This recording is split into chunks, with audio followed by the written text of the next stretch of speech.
एक गांव में तीन भाई अपने पिता की छोड़ी हुई छोटी सी खेती पर रहते थे। बड़े भाई विजय और उसकी पत्नी कमला हमेशा छोटी छोटी बातों पर झगड़ा करते।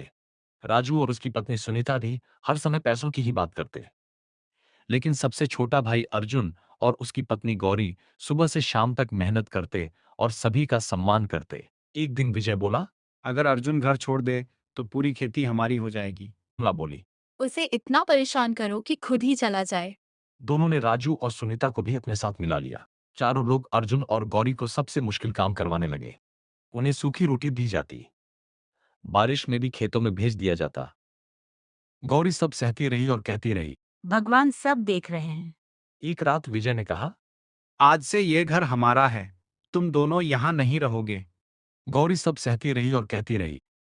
मेहनत करने वालों का भगवान साथ देता है। दोनों जंगल के पास एक छोटी झोपड़ी बनाकर रहने लगे। अर्जुन लकड़ी काटकर बेचने लगा। गौरी जंगल से शहद और फल लाकर बाजार में बेचने लगी। एक दिन उन्होंने एक घायल बूढ़े साधु की मदद की। साधु ने आशीर्वाद दिया।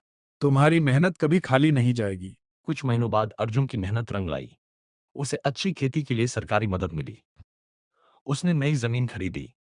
धीरे धीरे वह पूरे गांव का सबसे सफल किसान बन गया। उधर विजय और राजू ने सारी खेती बेचकर जल्दी अमीर बनने की कोशिश की। उन्होंने गलत लोगों के साथ व्यापार किया।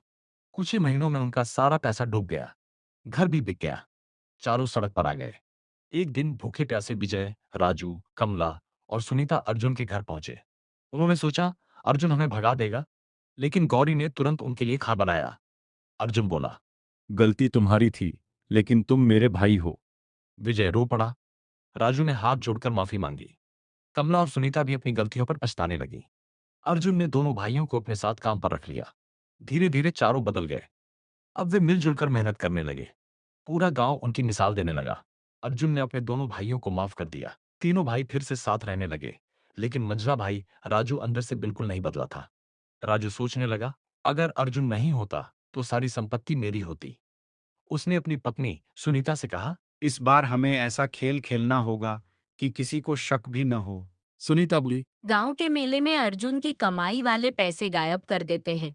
सब उसी पर शक करेंगे। दोनों ने रात में अर्जुन की तिजोरी से पैसे चुरा लिए और उन्हें उसकी ही झोपड़ी के पीछे छिपा दिया।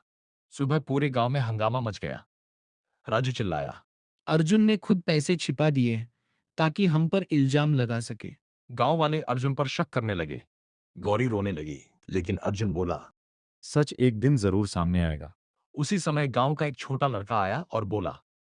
मैंने कल रात राजू चाचा और सुनीता चाची को तिजोरी के पास देखा था। सब लोग हैरान रह गए। गांव वालों ने झोपड़ी के पीछे खुदाई की तो चोरी के सारे पैसे वहीं मिल गए। राजू और सुनीता की सच्चाई सबके सामने आ गई। बड़ा भाई विजय गुस्से में बोला। हमने तुम्हें दूसरा मौका दिया था, फिर भी तुम नहीं बदले। पंचायत ने फैसला सुनाया। राजू और सुनीता को गांव की सेवा करनी होगी। जब तक वे अपने कर्मों से भरोसा वापस नहीं जीतते, उन्हें किसी भी पारिवारिक फैसले में हिस्सा नहीं मिलेगा। राजू पहली बार अपनी गलती पर फूट फूट कर रोया। अर्जुन आगे बढ़ा और बोला। सजा जरूरी है, लेकिन अगर दिल से बदल जाओ तो परिवार के दरवाजे हमेशा खुले रहेंगे। जो इंसान बार बार लालच चुनता है वह अपनों का भरोसा खो देता है, लेकिन सच्चाई और ईमानदारी अंत में हमेशा जीतती है।